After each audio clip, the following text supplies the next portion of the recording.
Welcome everybody, and thank you for joining this, I think, the sixth of my series of free facilitation webinars, this one on the role of the facilitator, titled What Do Facilitators Do Really? My name is Martin Gilbraith. I'm here in London in the UK. I'm delighted to be joined today by Sunny Walker again, and by Beatrice Briggs for the first time, and by all of you. I'm going to invite Sunny and Beatrice to introduce themselves in just a moment. But first, please do introduce yourselves by typing in the general chat pod on the right of the screen. Please do indicate where you're located and something about your experience in the poll pods in the center of the screen. I see some of you are already doing that.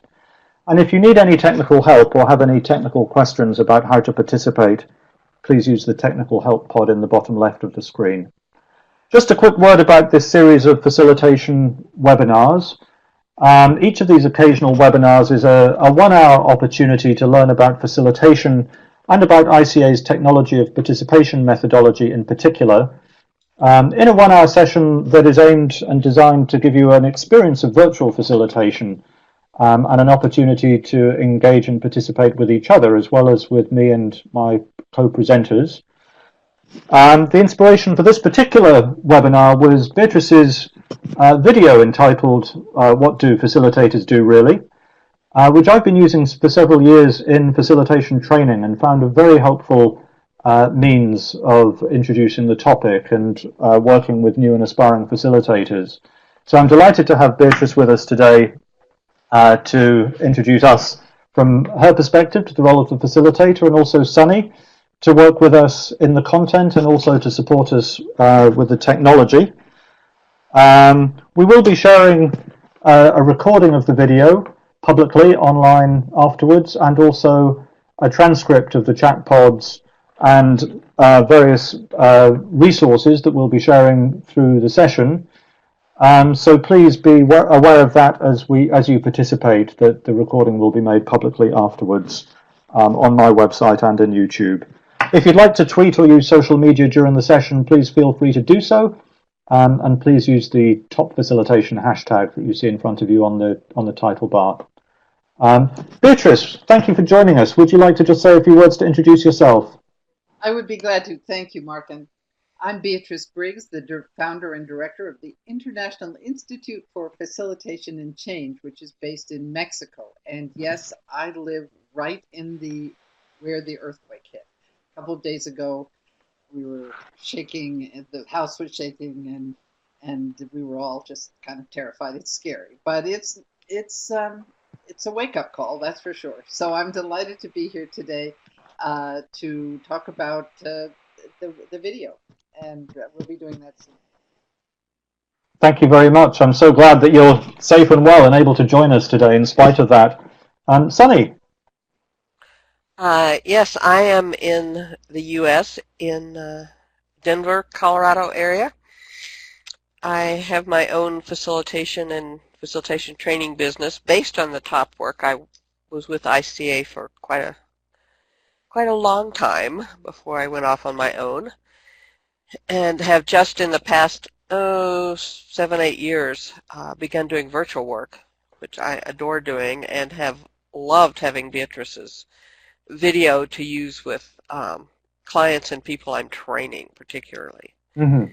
So good to be here with you today. My power went in and out, and I had the electrical company out last night, being afraid that Martin would wind up being on his own today. So, I'm glad we're all here for you and that you're all joining us. Thank you. Thank you. Thankfully, we've had no earthquakes recently in London. I should say about myself as well, for those who don't know, along with Sunny, I've been involved with ICA, the Institute of Cultural Affairs, for many years. ICA is the creator of the technology of participation facilitation methodology, and that's my own specialist as a facilitator. I've been working freelance and as an associate facilitator and trainer of ICA for the past 5 years, based in London, and that's where I'm speaking to you from today. So thank you for your responses in the chat pods and the poll pod. I see that we're mostly in Europe, apart from 3 in North America. So I guess that's Sunny. Beatrice, did you put North America, Mexico, as opposed to Latin America? Or have No, you not responded yet? I didn't. I'll do it now. Okay. I heard from Bob in Canada. We must have one or two others in North America as well. Beatrice in Latin America. And most of you are very experienced in facilitation, so that's interesting. Very good. Well, I look forward to the discussion then. That'll keep the three of us on our toes in our presentations, I hope. You'll see we actually had 79 registered for this webinar from all over the world. It's quite typical for a large number not to show up for a free webinar, but I'm delighted to have all of you here, and maybe others will join us as we'll go through. Let's see. I see we have, oh, it was Bob in Yorkshire. It was David who said he was in Canada and Calgary. Ronnie in Portland. Tamara from Serbia. Hello, Tamara. We met in Serbia, I believe. Adriana in Switzerland. Alessio from London. Hannah from Paderborn in Germany. Benoit from Brussels. Fantastic. Let me move us straight on then. Well, the format of the webinar is we will have a presentation, first of all from Beatrice and then a little from Sunny on the role of the facilitator. We'll have an opportunity for all of you to put questions to them and to us, and also for you to discuss with each other. And then we'll have a very short opportunity to look at the technology of participation and how we've applied that to structure this session before we go to reflection and close at the top of the hour. So without any further ado, if you're ready, Beatrice, I'm going to move us on to the next screen for the presentation. Thank you. Right. Well, this video that we're going to be seeing the storyboard for in a moment was created, the inspiration to create it really arose out of my own frustration with being able to answer the question, well, what is it that facilitators really do? I found even my own family members were a little unclear on the concept. And so I decided to make the shortest video I possibly could that could using only non-specialist terms. You know, I wasn't directing this to people like many of you who are experienced facilitators, but more to the potential clients and students that really didn't get it, or who had the term facilitator mixed up with a lot of other different kinds of roles. So that was the original inspiration. And when the video was first put out, my intention was, well, my organization, because we're based in Mexico and most of our work is in Latin America and in Spanish, everything we do in English and Spanish. So we created the video and did the narration in both languages. And now it exists in 8 languages, which I'll tell you more about in a bit. But going back to what was my original challenge to myself, to explain our work in simple terms, I decided, okay, we need to divide it into 3 parts. And I wanted to have a hat that would express the nature of this particular part of the role. So the first hat was that of it's actually a hard hat over there on the corner. You'll see it on the far right. But I thought, okay, there's a design aspect of our work that is very much like that of an architect. Before an architect you can say, I want a building, but then the architect has to ask you about 10,000 questions to figure out what kind of building, what's the purpose, what's the climate, how many people are in it, etc. Well, it's a similar sort of thing in our work. And so the design phase of our work that involves a lot of communication with the client, the person or the group that's hiring us, if it's an outside job, or even if we're inside, we still need to talk to the sponsor or the convener of the meeting that we're working with to figure out exactly what they need. And the other aspect of this that comes out when you think about a facilitator as an architect is to realize that there's a lot of customization, that the design, the blueprint for every meeting is practically unique. I mean, it has to be modified and adjusted, even if you have a basic template, to meet the needs of the specific group. And then it has to be both flexible and strong to hold up.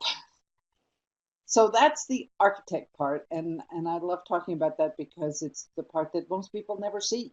They never see how many iterations of the agenda you make and how much investigating you need to do to understand where's the venue and what's the condition of the group. But sooner or later, we move out of that phase into the second dimension of the facilitator, which is the pilot, different hat.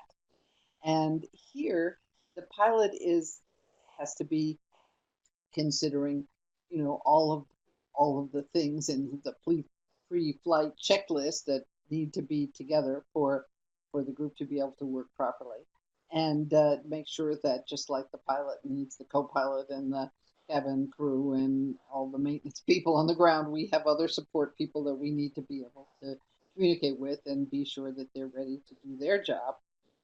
And then when there's a then it gets even more like a pilot, because you remember I travel a lot with my work, or have in the past, and there's that moment on the plane where you're all seated and everything, and the pilot comes on and says, "Hi, I'm Captain So. This is the flight going to," and states the destination. And then they say, if you're not planning to go to Dallas, let us know now, that kind of thing. So the role of clarifying for the group what the purpose is and what your role is with the group is really important. And then answering their questions and making sure that they understand what's going on, and present the agenda, which in this metaphor of the pilot is like the flight plan. We're here, we're hoping to get there. This is the time we have. These are the elements that we're going to be working with. So all this is to build the container kind of for the trip. And then this image, which is probably my favorite and everybody's favorite from the storyboard of the video, shows the situation from the point of view of the cabin when you're in the meeting. And you can encounter pilots are not sleeping, no matter how automated their airplane might be. They have to be on top of changes in wind and turbulence and any other airplanes and instructions from the ground and all kinds of things. And we also need to be on our toes and make adjustments as the meeting goes on. You might call them like mid-course corrections to accommodate any turbulence that might arise, or other changes or surprises. So that's the pilot image, I think, works well for that. And then the last part of the pilot thing is the landing, ending the facilitation in a clear way and bringing everybody back for a safe landing, and is essential. Do you want to get off to a good start, and you want to have a safe landing? So that's the pilot dimension. But there was a third dimension that I really wanted to include, that had to do much more with the inner work of the facilitator. And it was hard to figure out what the hat was for that. But I finally decided that one analogy was that it was kind of like a guide, jungle guide or something, and the hat is sort of an Indiana Jones kind of hat, developing the metaphor of the facilitator of guide talks about the way that we need to be centered and calm and creative and responsive and courageous sometimes, to help the group get through their doubts and despairs and moments of panic and conflict and rest. And so, we would need to inspire a certain kind of confidence and clarity, and help the group find the way through their particular jungle. So that's and then what I can't show with a hat, but wanted to mention is that, okay, how do you develop that ability to remain calm and centered? Well, of course, inner work is essential, and it can be yoga, it can be meditation, it can be any other kinds of exploration that you do to be able to know where your center is and find it when things are difficult. Our colleague Larry Dressler has a book called Standing in the Fire that's all about that, remaining calm and clear when everybody is freaking out. But mostly it's practice, the 10,000 hours, the time you spend with groups. There's excellent training around, and it's all necessary, but then sooner or later you just got to get out there with your easel and your marker and do it. So and also then the third part here that you can see is being able to project confidence in the group, that your confidence in their ability to work their way through their problems and your commitment to serving them. So that's what I came up with. It's turned out to be amazingly well received, this 4-minute video. We did it originally in English and Spanish because we knew everything in Spanish, and now it's available. And then volunteers just showed up, and next thing I knew, there was Chinese and Chinese and Russian were the first two to get done by other people, totally spontaneously, volunteers. And then I started looking for people that would be willing to do the German, the French, the Japanese, the Italian versions. And I'd love to have even more if there were people interested and have the tools to support them so that it can be done either with narration or with just subtitles.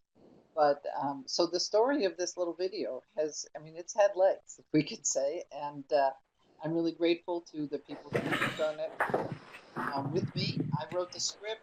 Riley Dow, who's from Canada originally, Canadian friends, it did the illustration and the sort of production part. And my daughter Samantha, talented Samantha, did the narration in English, and then someone else did it in Spanish and language. So that's the short story of how this video came to be. Martin, is there anything else you'd like me to mention? Thank you very much indeed, Beatrice. No, that's fantastic. It's I've watched the video so many times as I've used it myself in training, but it's great to hear you describe the genesis of it and your own perspective on it. I'm going to invite people to share any questions and comments right now before we move to the second half of our presentation with Sunny. And I suggest please type any questions or comments in the chat pod to the right, or raise your hand if you're ready to speak and share your question and comment verbally if you have a microphone.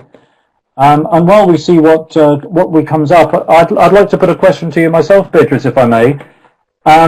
Sure. I think I used the video myself first time probably 3 or 4 years ago. I don't remember when it was made, but in a training course, I do regular facilitation training in ICA's Technology of Participation methodology, and for many years I've used a number of different videos as a tool to demonstrate a conversation method. I showed this video clip. It's great to have such a short, concise, and friendly little clip to show, and it prompted a very rich conversation on the role of the facilitator, which gave us extra value in a facilitation training course. And one of the questions that's come up many times, or reflections that's come up many times, is about the role of the pilot. The role of the pilot relative to the group. It reminds us that as passengers on a plane, you mostly sit there and read the paper or go to sleep while you're being fed and watered. It's not a very active role. So I wondered if you had any thoughts about that, any thoughts about the metaphor of the pilot relative to the role of the group. What an interesting observation, and of course they're quite right. And so, to that extent, the pilot analogy isn't really complete, or it's lacking because it doesn't suggest the interaction that's necessary. So I agree with them, and I mean there are other images that might have worked better, but the part that the reason I kind of stuck with the pilot, because it is the central role in this thing, is that when I think of airline pilot, and actually I have a family member who's a pilot for Delta, so so I have a great deal of respect for their work, and we have to be able to trust pilots. We have to be able to know that they've got their training and that they have their they checked out the weather, that they've thought about the whole, that they know what they're doing, and because we're entrusting something important to them. Now, then once we get into the conversation, then of course the pilot's role, I think, is to be responsive to what the group is happening in the group as well. That's when I talk about the weather and the turbulence. I'm talking about what's going on in the group, and to being able to adapt the flight plan to accommodate that. But I think it's a really interesting perception and I'm glad they figured out that that the pilot is to be looking in the meeting. I mean, in the situation of a facilitator, you're looking at the group, not looking, at where the plane is going exactly, and you're working with the group. So I think it's a great. Thank you. Where the image falls down. Thank you. I think it was Bob that put his hand up. Bob, would you like to go ahead and unmute yourself and speak, and then we'll go to Ronnie and tomorrow's questions. Thanks. Yeah. I often find myself thinking of myself as a referee. There are rules of behavior, agreed rules of behavior, and it's my job as a referee to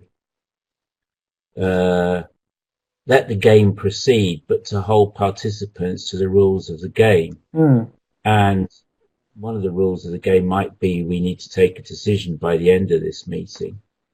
Or, the usual things about not shouting or talking over people or being offensive.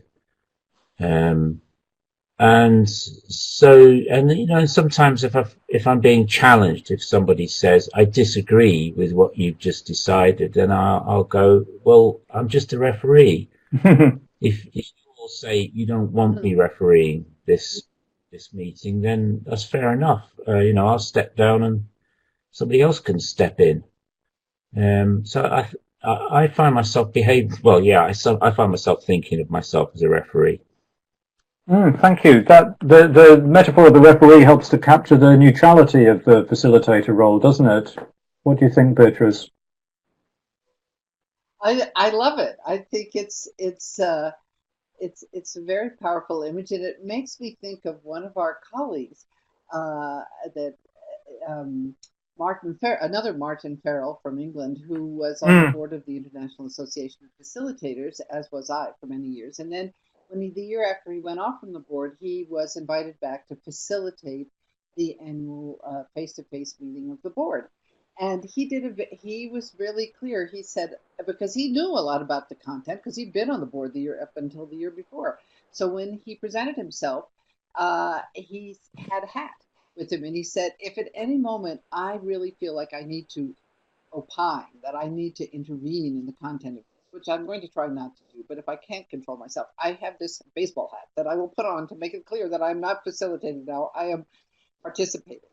And then he went even further, and this goes directly to the referee piece. He handed out little yellow cards, like things in the football game. And he said, if any of you see that I'm overstepping the line of facilitation and starting to act more like a participant, call me on it. Call me on it. Show me the yellow card. And a couple of times that happened. So I think the referee metaphor is very interesting. Thank you. Yes, I think one of the keys to successful facilitation is to be entirely clear and transparent to your group about what exactly your role is, so that you can be held accountable to your group for the role that you play in service to the group. I see Tamara has commented, this video really provides excellent explanation on what facilitators do.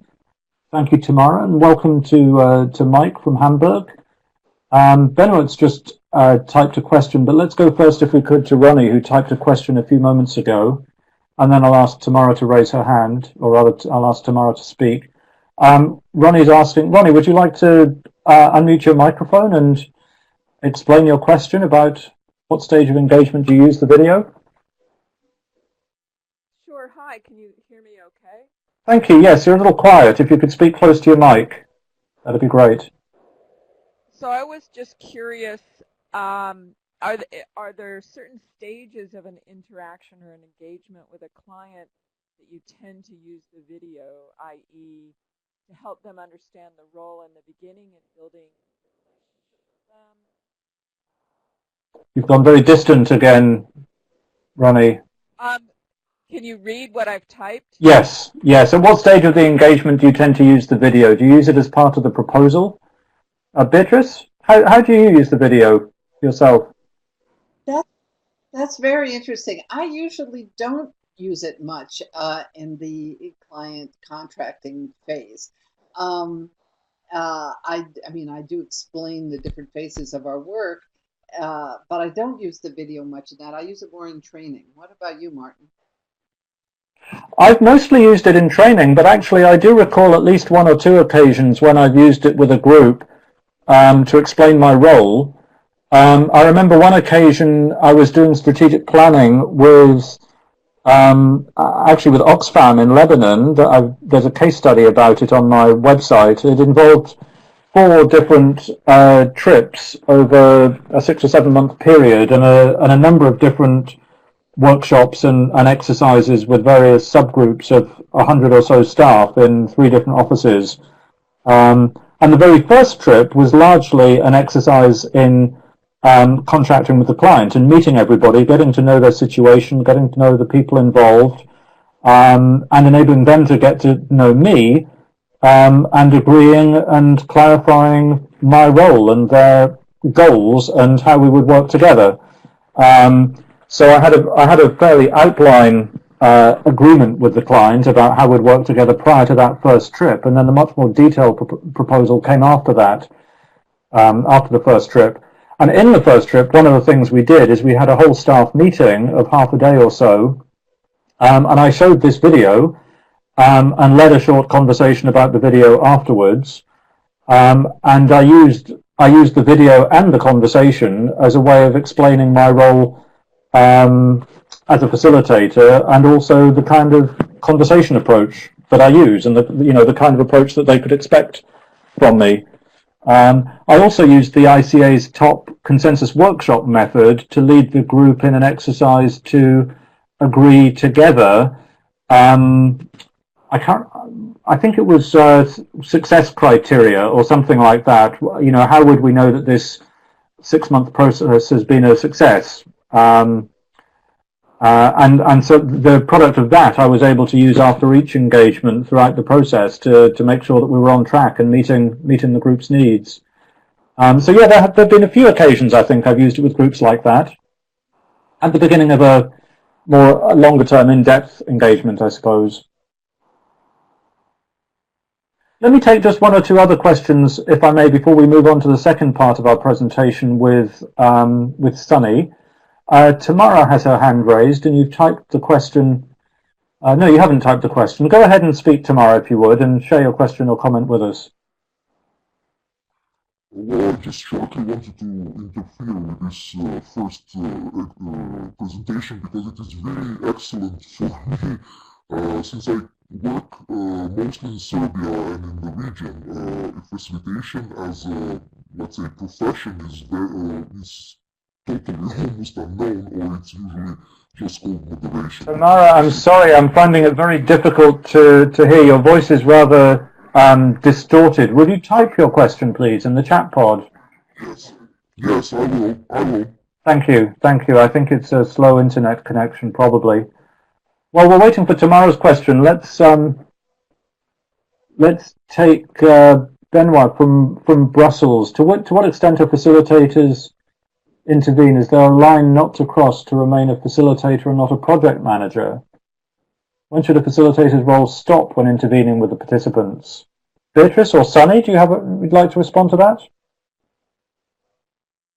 I would. I love the question, and because we're not a project manager, that's true, but we are a process manager, and our job, that's our main job, is to guide the process, and it does involve intervening sometimes when people try and take the conversation in another direction that isn't where the intention of the group is to go, or when as you mentioned earlier, there's some kinds, or someone mentioned when the referee role, and administering time is a huge part of our job, so I think that it's true. We're not intervening in terms of the content of as a project manager would about, we might set up so they can set up the conversation so they can identify priorities and how they're going to get the job done. But they're the ones who are in that part of the conversation. Ours is, as I say, it's a process manager more than a project manager. What do you think? Anybody else? Sunny or Martin? I could certainly respond. Sunny, would you like to? I was tracking exactly along with Beatrice. That's exactly what I would have said. So okay. I would say to put it most simply, the line that you don't cross is the line between content and process. So yes, absolutely. In a sense, we are a project manager in terms of participation and process as a project. But what we need to not get involved in is the content. We need to certainly exercise leadership on, with the group's permission over the process, but make sure we stay out of the content and make sure that has the ownership of the group. That's where I would draw the line, I think. I see Tamara's still typing. I'm aware of the time. What I'm going to do, if I may, with apologies to Tamara and also Ronnie, who's posted a very interesting question about culture. Nevertheless, I'm going to move us on, if I may, to Sunny and invite her to share a little bit on the IAF take on the role of the facilitator. And then let's come back to some of those questions, if we can, after after Sunny's slides and in our later discussion. So please do continue to type questions and comments into the chat pod. And let me turn to you, Sunny, if I may. As a founder member of the International Association of Facilitators and someone who is involved in developing the IAF competencies and code of ethics, please talk us through those. all right. We had quite the conversation on who's going to judge who as we were developing the competencies.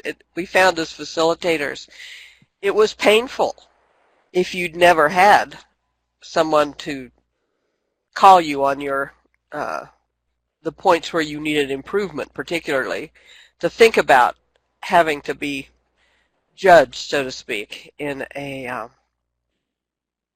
certification process. So fortunately, our colleagues in Europe, thank you very much, took it on and created a process for certifying and came up with the original set. I think they've been tweaked some since then, but basically these are the competencies. They came up with the process. Let me tell you how the competencies themselves came up.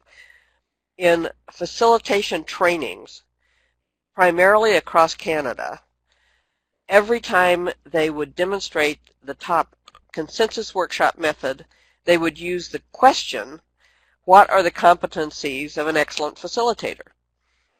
And then they collected all of this content over, I don't know, several hundred events they'd done. So there were like bits of data coming out everyone's ears. And they put a team together to begin to distill that content. And it took, I don't know, a year or two to pull that together, but they came up with these particular competencies, which I said have been tweaked a little in how they're organized and how they're languaged, but they're pretty much the original ones. And one of the first facilitator journals of the IAF, not the first, but 3 or 4 in the first year or two, there is a fine article about them. You can, if you're an IAF member, you can go into the archives and find that lovely article. But in terms of describing the role of the facilitator, this is IAF's take on exactly, to be competent, what you need to be able to do. And what I'd like to do is ask how many of you are certified professional facilitators? How many have your CPF from the IAF?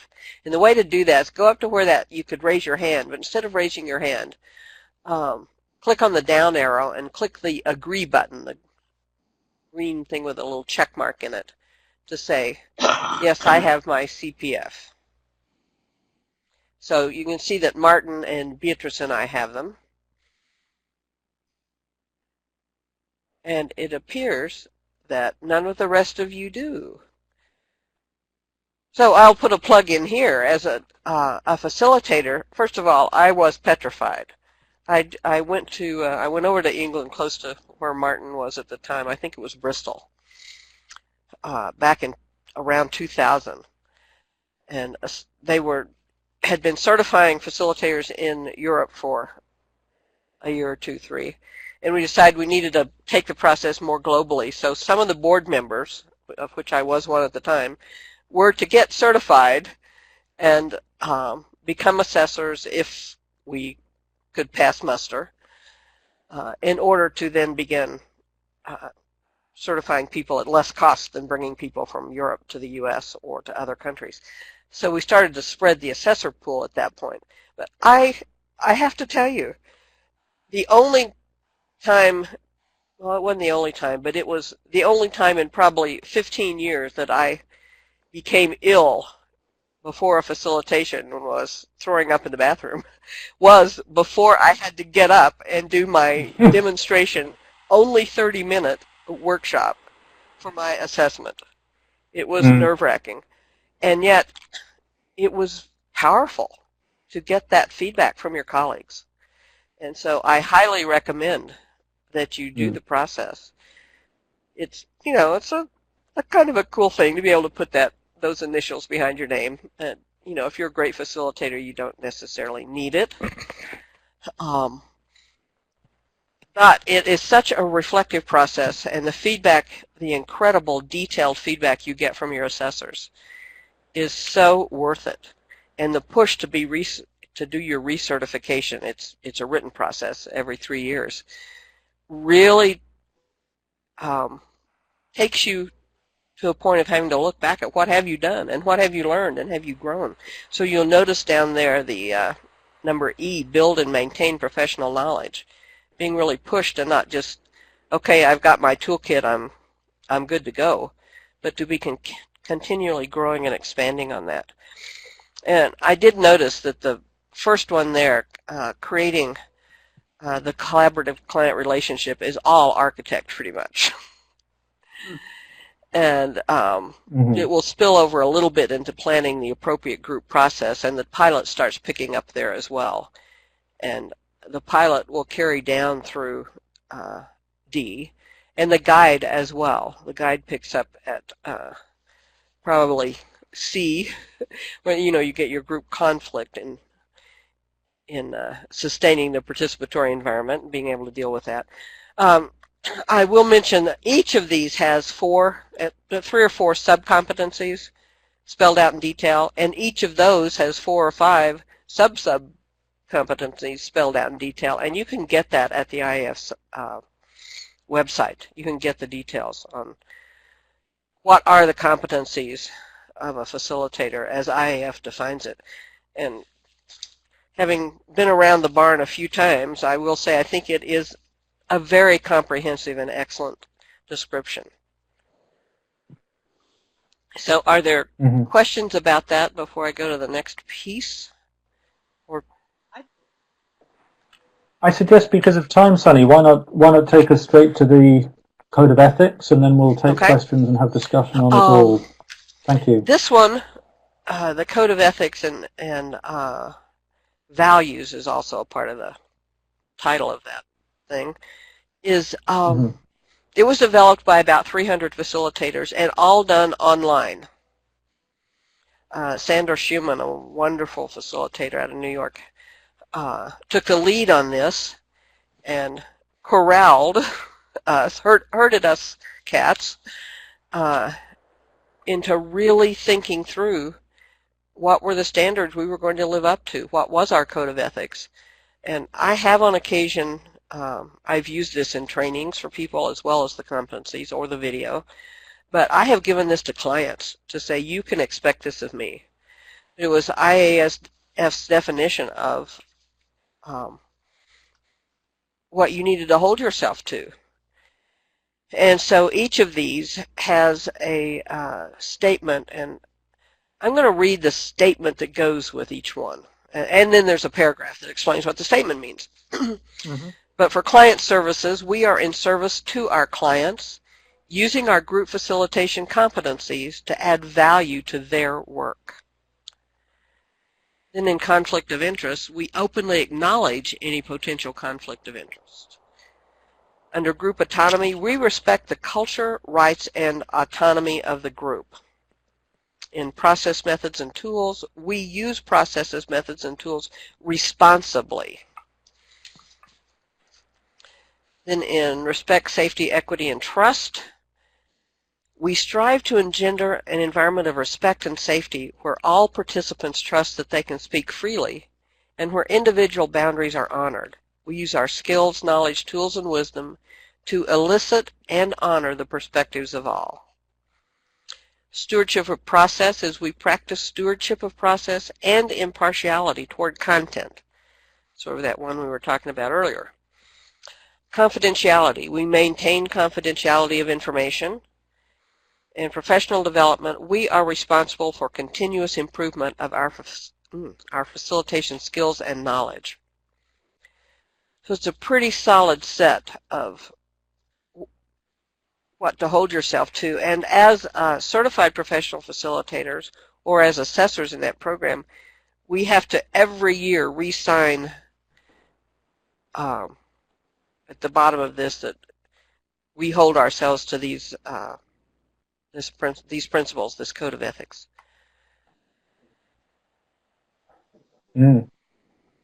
Thank you, Sunny. So we had an intentionally simple and accessible angle on the role of the facilitator from Beatrice's 4-minute video clip. And here we have an intentionally thorough, complex and rigorous take on the role of the facilitator from the professional perspective of the professional body that was established to set and uphold standards in the emerging profession. I would like to take questions and comments on that, but because our time is limited, what I suggest we do is I'm going to move us on to the next screen with some questions for you to answer.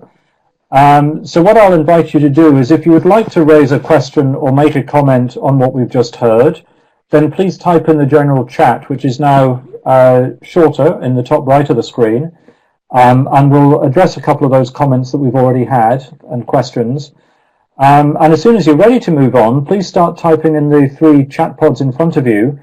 What experiences of your own experience as a facilitator, what experience are you reminded of by these 2 presentations? What other metaphors or dimensions of the role of the facilitator would you add? So we've heard referee. I've also heard orchestra conductor and various others. What other metaphors or dimensions of the role would you add from your experience?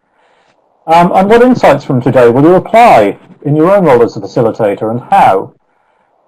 So if you're ready to start typing in those 3 chat pods, please do so. Otherwise, please raise your hand or type a question in the general chat. And while we're waiting to see what people type, I wonder if we could address Tamara's question that she tried to raise by voice a few minutes ago. She's typed it here. How can we use our understanding of what facilitators do during the process that have already started when there are new people coming and interfering in the process without understanding our role since they missed the beginning? So top of my head, what comes to me is, well, anybody who comes in late, we can take the opportunity to remind them of what we said at the beginning. That's one way of approaching it. Beatrice, Sunny, do you have another response? Really a challenging situation because because it's true that at the beginning we try and create a kind of container where we get people brought into it, and then when you have these people wandering in at the last minute, or it suggests to me if that's the context, often it doesn't happen if it's a more controlled setting, but if it's a more public assembly or a community meeting or something, it's much more likely to happen. In which case, I would consider. I think what you suggested, Martin, is one option. The other is to have people, just like churches do, at the door, greeters who would somehow orient people. We're at this point in the agenda, and that person who's speaking is so and so, and then the facilitator. So I don't know. Maybe that would be a help, but I think it requires anticipating if that's likely to happen. I think developing some kind of game plan for it. Another way of doing it, I suppose, especially in a small scale short meeting, if you're in a room and you've got space on the wall to put flip charts where you might put your ground rules for participants' behaviour, you could also put a flip chart of the role of the facilitator, so that if anybody does show up late, it's there on the wall, and if any issue arises, you can not only mention what you said later, but you can point to And it. I have taken people aside. Sunny, So, anything to add? give the group a little activity Yeah. to do, and then pull the person aside to catch them up. Or if you have a co-facilitator, the co-facilitator's role, kind of like the greeter Beatrice was mentioning, takes them aside and catches them up to what's going on. Thank you. What about Ronnie's other question that she typed earlier? Have you noticed different experiences from a cultural perspective when using the video? That's an interesting question, especially for us members of the International Association, many of us working cross-culturally. Might be interesting also, just beyond simply use of the video, what differences have we noticed culturally in the role of the facilitator? Beatrice, would you like to start in relation to the video? Because I too have used this in a lot of culturally different contexts, and these metaphors seem to hold up. They're not international and sort of culture neutral in a certain way that they can be understood. And then the role of the facilitator, culturally, actually in live practice, not in the video. What I found, especially in Latin America, is that facilitator is used to describe just about anything and everything except the role that we actually take. There's often other. Yes, I've seen that. So it becomes important.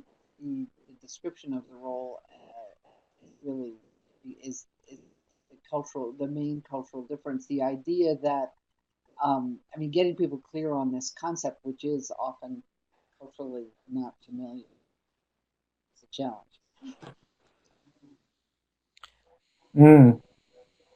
Thank you. Yes, that's my feeling as well, is that the role is, I think, broadly universal, and the metaphors seem to work pretty well across the cultures that I've worked with anyway. I mean, the metaphors you used, the architect, pilot, and guide, there are architects and pilots, certainly, who I think the roles are pretty similar in most cultures. The guide is a different, can be a very different role in different cultures. It really depends, what you mean by that. And I think the guiding role of the facilitator is probably the role that varies. It's not just the metaphors different, the actual role can be different in different cultures, I would think. Yes, and I do recall having a German gentleman who worked in Africa in some very remote and rural areas, coming through the CPF program, and he was deferred. And I was present when he came back the next time, and he was deferred again. And I found myself being a little bit angry at my colleagues, because what I realized was his participation in other people's workshops was spot on. He knew what was going on. He was very clear. And yet, when he was leading, he tended to be a little more, and I use that word intentionally, he was doing a little more leading than facilitating.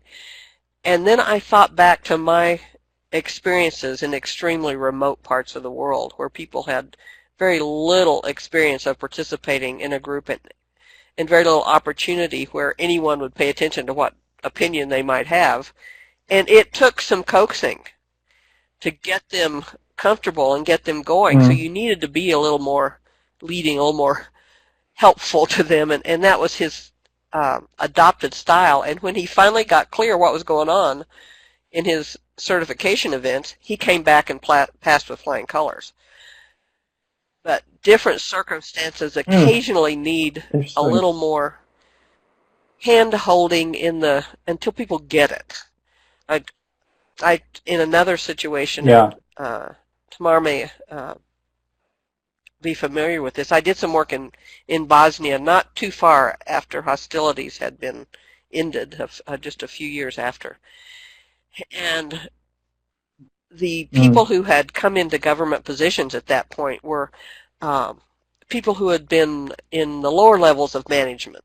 Much of the executive brainpower had fled the country during the war and had not yet returned.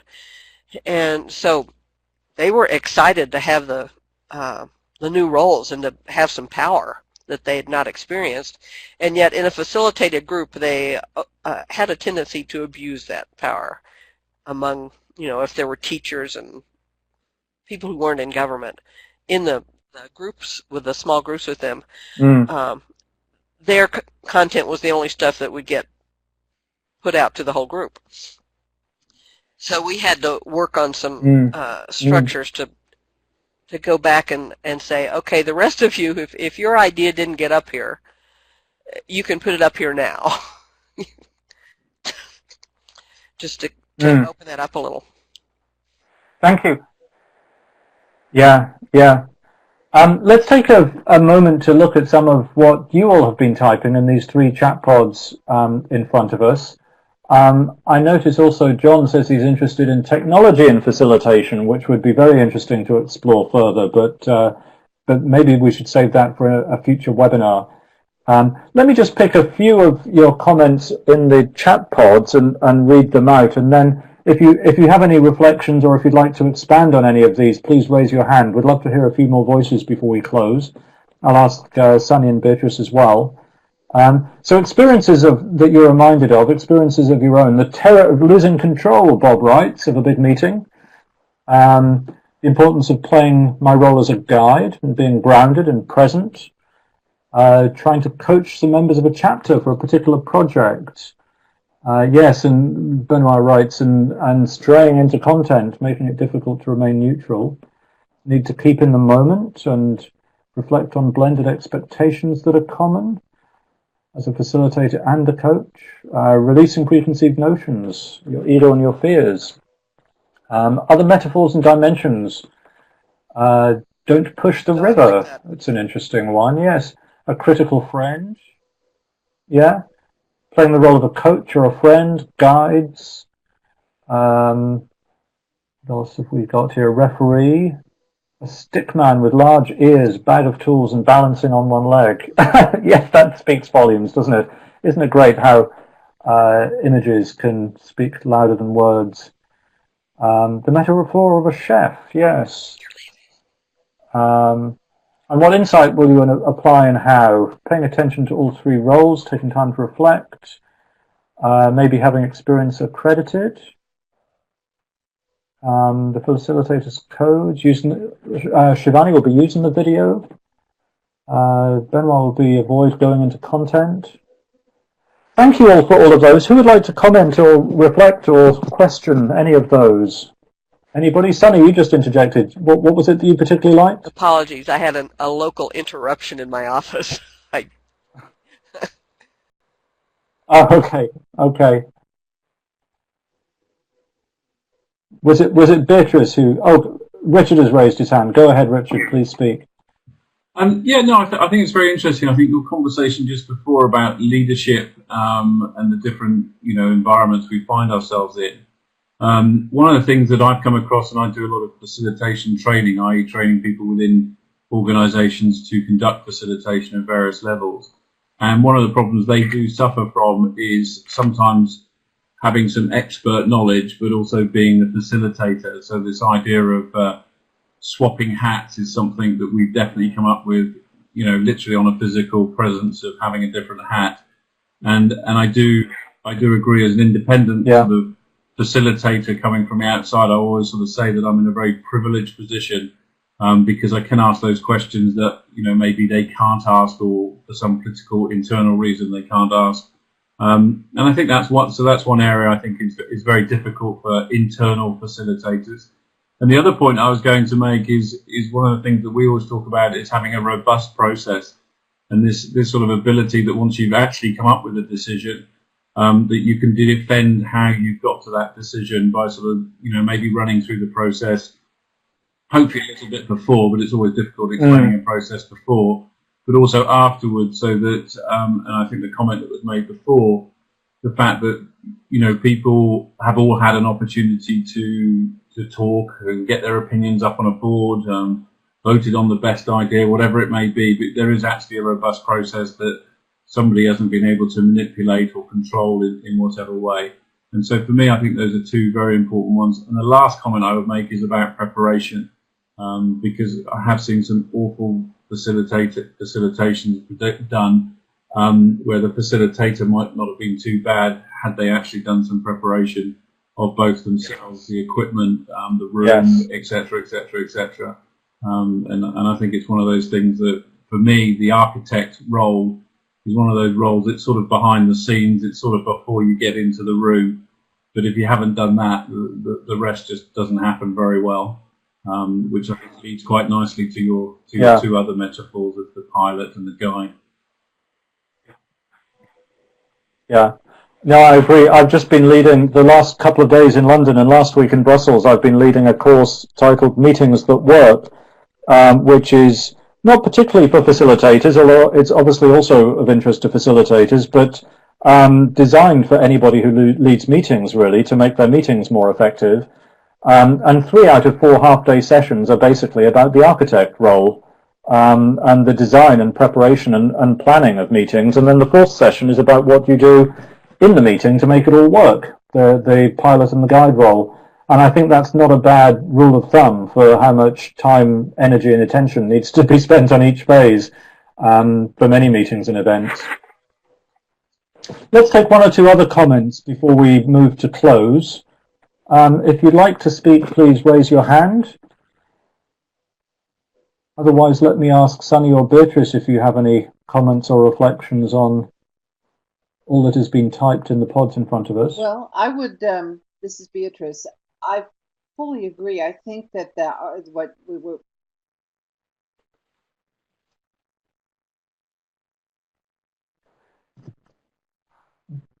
Beatrice, so you've just gone quiet.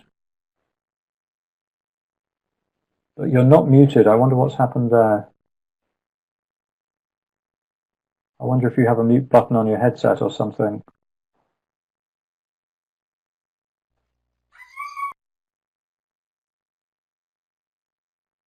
Beatrice, are you there? I tell you what, I do apologize. I'm very much aware that it's 2 minutes to the hour. I'm going to move us towards our close, if I may. And if you're not in a hurry to leave, please feel free to stay on. I, at least, will be able to stay for a little longer if anybody wants to stay and has any other questions. Just before we close, very quickly, I promised a little look under the bonnet, if you like, at the top, the technology of participation focused conversation method structure, which is what we've used to structure this session. I could spend an entire day on this. I very often do in facilitation training. I'm going to spend all of a minute right now just to say that the focused conversation method and this webinar have been structured according to a 4-level model of how all of us as human beings, how we experience life and how we respond to our experiences of life. Essentially that we experience life through our senses. We have some sort of reflective, emotional or intuitive reaction to our experience, and it's based on both of those that our head is able to interpret and make sense of our experience, and on that base we reach resolution, conclusion, or even decisions and actions. There's a slide here on how you can use that to build conversations, but to give you an example, in this webinar, at the objective level we shared information with you. We shared a couple of presentations on the role of the facilitator from Beatrice and then Sunny. And then we asked you a series of 3 questions to take in the remaining 3 levels. What experiences of your own are you reminded of? What metaphors or dimensions would you add? And what insight will you apply? So if you've not heard of ORID before, that may mean nothing to you. If you've heard of it and familiar with it, hopefully that might be helpful. If you are intrigued, you will find a link in the bottom right of this closing screen to ORID, the very last of those links in the bottom right. ORID, 4 Steps to a Universal Principle of Facilitation and Learning, which is a blog post that explains that. I'm going to ask, thank you, Sunny, I'm going to ask Beatrice to join me and Sunny in sharing our webcams again as we say goodbye. Let me just invite you, please, as we close, to rate today's session using the poll pod on the left. In a moment I'll stop the recording, and I suggest you share contact details after the recording is stopped for privacy's sake. Let me just say at this point, thank you all very much for joining and participating, sharing your own experience and commenting and raising questions on our presentations.